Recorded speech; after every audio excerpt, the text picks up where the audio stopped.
সূরা তাওবা শরীফের 24 নং আয়াত, 23 এবং 24 নং আয়াতে আল্লাহ পাক ঘোষণা করেছেন, ইয়া আইয়ুহাল্লাযীনা আমানু, ওহে ঈমানদারগণ, লা তাত্তাখিযু আবাআহুম ওয়া ইখওয়ানাহুম আউলিয়া ইন ইসতাহাব্বুল কুফরা আলাল ঈমান। ওহে ঈমানদারগণ, তোমরা তোমাদের ভাই, তোমাদের বোন, তোমাদের ভ্রাতাকে তোমরা অন্তরঙ্গ রূপে বন্ধু হিসাবে গ্রহণ করবে না ঈমানের বিপরীত যদি হয়। কথাটা বুঝতে পেরেছেন? মানে আপনার ভাই এবং বোন, আপনার বাবা যদি ঈমানের বিপরীত হয় তারে বন্ধু হিসাবে গ্রহণ করবেন না।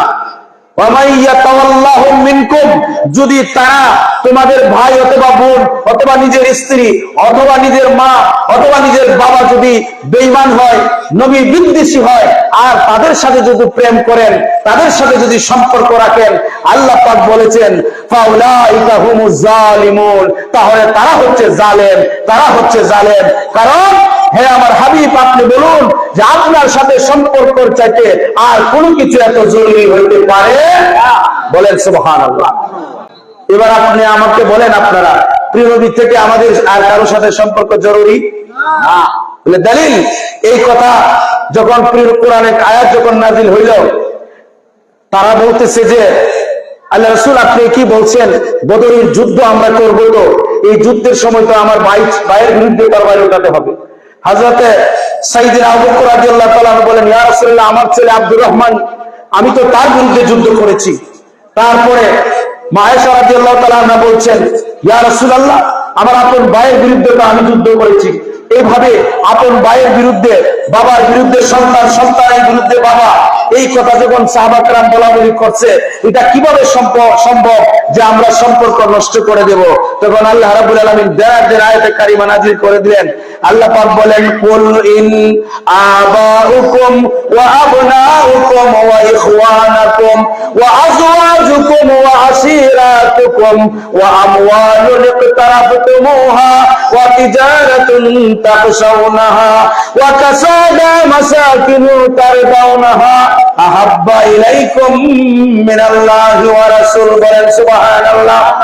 আমার হাবিব, আমার বন্ধু, আপনি আপনার সাহাবীদেরকে বলে দিন, কিয়ামত পর্যন্ত যত মুমিন নর এবং নারীরা আসবে তাদেরকে বলে দিন, কুল মানে আমার হাবিব আপনি বলুন, তোমাদের নিজের ভাই, নিজের ভ্রাতা, নিজের মা, নিজের সন্তান, ছেলে মেয়ে, এমনকি তোমাদের সুন্দর বালাকানা, তোমাদের স্ত্রী, এমনকি তোমাদের বাসস্থান, তোমাদের ব্যবসা বাণিজ্য, এগুলো থেকে যদি বেশি আহাব্বা ইলাইকুম মিনাল্লাহি ওয়া রাসূল, তোমার ওই সমস্ত সম্পদ থেকে, ভাই বোন থেকে যদি আল্লাহ রাসূলকে বেশি মহব্বত না করো, ফাতারাব্বাসু হাত্তা ইয়াতি আল্লাহু বিআমরি, তাহলে অপেক্ষা করো, আল্লাহ পাকের আসমান থেকে জমিনের উপরে গজব আসবে, তোমাদের উপরে এমন গজব আসবে, তোমাদের উপরে এমন মুসিবত আসবে, তোমরা দুঃখ এবং কষ্ট পাবে যদি না তোমরা সবচেয়ে বেশি আল্লাহ রাসূলকে মহব্বত না করো। বলেন সুবহানাল্লাহ। তাহলে সবচেয়ে মহব্বত বেশি কাকে করতে হবে? এটা কি আমার কথা?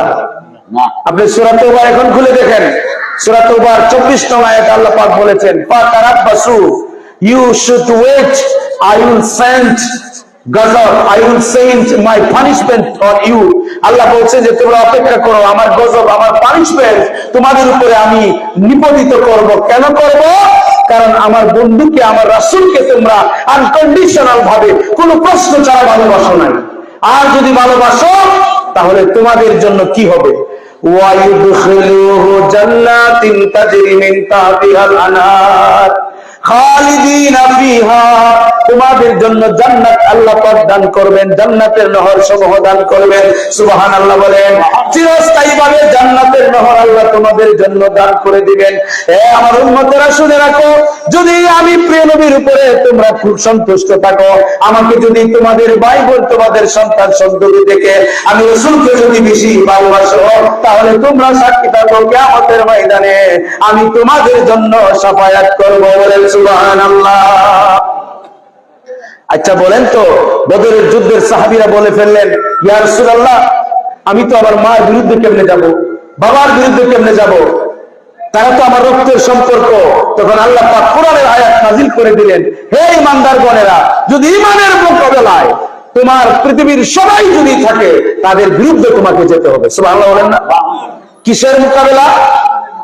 এইবার আপনারা চিন্তা করে দেখেন, আমরা আমাদের গোষ্ঠীর মানুষে যদি একটা অন্যায় করে, সে যদি খারাপ কাজও করে, গোষ্ঠীর অন্য মানুষে করবো না, খারাপ কাজ করলে কি হবে, সে তো আমার নিজের লোক, আমার বংশের লোক, আমার ভাতিজা, তাকে বাঁচাইতে হবে, চিৎকার করে বলেন নাউজুবিল্লাহ।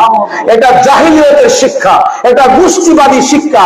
আল্লাহ রাসূল রাহমাতুল লিল আলামিন তিনি এই শিক্ষাকে তিনি জলাঞ্জলি করে তিনি রহমতের দুনিয়া, রহমতের শিক্ষা আমাদের দান করেছেন। বলেন সুবহানাল্লাহ। যদি আপনার গোষ্ঠী বংশের লোক একটা খারাপ কাজ করে, আপনারা তাকে সমর্থন করেন, এটি হলো গোষ্ঠীবাদী। আর গোষ্ঠীবাদী যদি করেন, আল্লাহ রাসূলের বিরুদ্ধে আপনি চলে গেলেন। তখনকার সময় আউস এবং খাজরাজ গোত্ররা একটা বকরি নিয়ে 40 বছর যুদ্ধ করেছে। বলেন নাউজুবিল্লাহ। কত বছর? কি নিয়ে? বকরি। এরাও কি মানুষ? তো আপনার আপন পুত্র যদি আল্লাহর নবীর বিরুদ্ধে যায়, হযরতে ওমর ফারুক রাদিয়াল্লাহু তাআলা আনহু তিনি তার বাবাকে বললেন, বাবা আপনি মুখ সূরাটা পড়বেন না, আবাসা এটা আপনি বলবেন না। বারবার যখন তিনি ফজরের নামাজের মাঝে ওই সূরাটা তেলাওয়াত করতে লাগলেন, ওমর ফারুক বললেন, আব্বাজান আপনি পড়বেন না। এভাবে যখন কয়েকবার যখন পড়লেন, প্রিয় নবীর শানে যখন একটু বেয়াদবি করলেন, ওমর ফারুক রাদিয়াল্লাহু তাআলা আনহু বাড়ি থেকে উন্মুক্ত তরবারি নিয়ে নিজের আপন বাবাকে তিনি মাথাটা দ্বিখণ্ডিত করে ফেললেন। বলেন সুবহানাল্লাহ। আমার বন্ধুরা, আব্দুর রহমান ইবনে আউফ আবু বকর রাদিয়াল্লাহু তাআলা আনহু বলছেন, আবু বকর রাদিয়াল্লাহু তাআলা আনহু, আমার আব্বা বারবার বদর যুদ্ধের মাঝে আপনি আমার তরবারির তলে পড়েছেন। কিসের তলে? তরবারির তলে। আমি আপনাকে মারি নাই কেন? যে আপনি আমার বাবা, মহব্বত এসেছে এজন্য আমি মারি নাই, কারণ আপনি মুসলমান হয়েছেন, আমি কাফের, তারপরেও আপনি আমার বাবা। এবার বাবাকে জিজ্ঞেস করতেছে, হে আবু বকর, আব্বাজান আপনি সত্যি করে বলুন, যদি বদরের যুদ্ধের মাঝে আপনার তরবারির নিচে আমি পড়তাম, আপনি কি করতেন? আবু বকর রাদিয়াল্লাহু তাআলা আনহু বসা ছিলেন, দাঁড়িয়ে গেলেন আর বললেন, আল্লাহর কসম করে বলি, হে আমার প্রিয় পুত্র, আমার তরবারির কত আঘাতে তোমাকে আমি দ্বিখণ্ডিত করে ফেলতাম। এটা ইসলাম। দিস ইজ কল্ড ইসলাম। ইসলামের নরম আছে, গরম আছে, ভালোবাসা আছে। সুবহানাল্লাহ।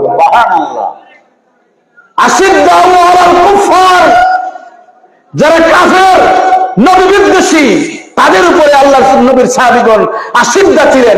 প্রিয় নবীর মহব্বতে এতটুকু ছাড় দিতেন না। সুবহানাল্লাহ। আর নিজেদের ভাই, নিজেদের বোন, ইমানি ভাই বোনের সাথে ওনারা ছিলেন রহমত। বলেন না সুবহানাল্লাহ। কি ছিলেন? শত গুনাহকে শত গুণকে মাফ করে দিয়েছে। এটাই হচ্ছে বিউটি অফ দা ইসলাম। কিন্তু আজকে আমরা ভুলে গেছি ইসলামের সৌন্দর্য। আপনার সন্তানদেরকে কোন শিক্ষা দেওয়ার কথা, কোন শিক্ষা দিচ্ছেন? আল্লাহ নবী বলছেন, প্রত্যেকটি মা বাবার উপরে 3টি শিক্ষা দেওয়া সন্তানদেরকে ফরজ। কয়টি শিক্ষা? কই আমরা কি কেউ দেই? এই শিক্ষাগুলির কথা ভুলে গেছি।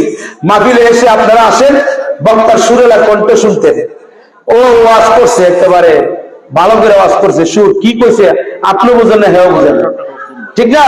কিন্তু আমি বলছি আপনি লিখে নিয়ে যান, যুবক ভাইয়েরা শুনেন, আপনারা আপনার মা বাবাকে বলবেন। আবার আপনার মা বাবা যদি থাকেন, মা বাবা সন্তানদেরকে 3টা শিক্ষা দেওয়া খরচ। 1 নম্বর শিক্ষা হচ্ছে হুব্বু নাবিয়ুকুম, তোমার নবীর প্রেম, নবীর ভালোবাসা, নবীর আজমত, নবীর শিক্ষা। বলেন সুবহানাল্লাহ। 2 নম্বর ওয়া হুব্বু আহলে বাইত রাসূল, আর আল্লাহ নবীর আওলাদগণের ব্যাপারে, আহলে বাইতের ব্যাপারে সন্তানদেরকে শিক্ষাটা দিতে হবে। বলেন সুবহানাল্লাহ। আর 3 নম্বর শিক্ষা ওয়া আলা কিরাআতিল কোরআন, পবিত্র কোরআনুল কারীমের শিক্ষা দিতে হবে। সুবহানাল্লাহ।